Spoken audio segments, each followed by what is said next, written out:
नमस्कार विद्यार्थी मित्रांनो, कधी विचार केलाय का की आपल्या घशातून आवाज बाहेर कसा येतो? ही जादू आहे की विज्ञान? बघा विद्यार्थी मित्रांनो, कोणताही आवाज तयार होण्यासाठी वस्तूची हालचाल व्हावी लागते. यालाच आपण काय म्हणतो रे? कंपनी असे म्हणतो. आता बघा, हे जे काही वस्तू आहे ह्याला मी काय केलं रे? बोट लावून मारलं तर काय होतं रे? ह्यामध्ये थरथर जाणवली, म्हणजेच काय रे? कंपन. बघा, हे जोपर्यंत कंपनी आहे तोपर्यंतच काय आहे रे? आवाज आहे.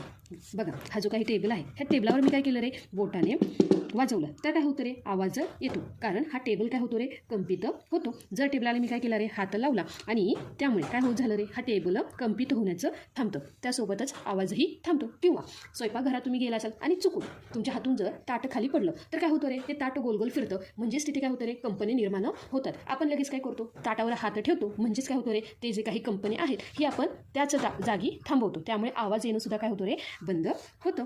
आहे ना सोपं? अशाच विज्ञानाच्या ट्रिकसाठी तुमच्या मराठी लेक्चरवालीला आत्ताच फॉलो करा आणि विज्ञानाशी मैत्री करा.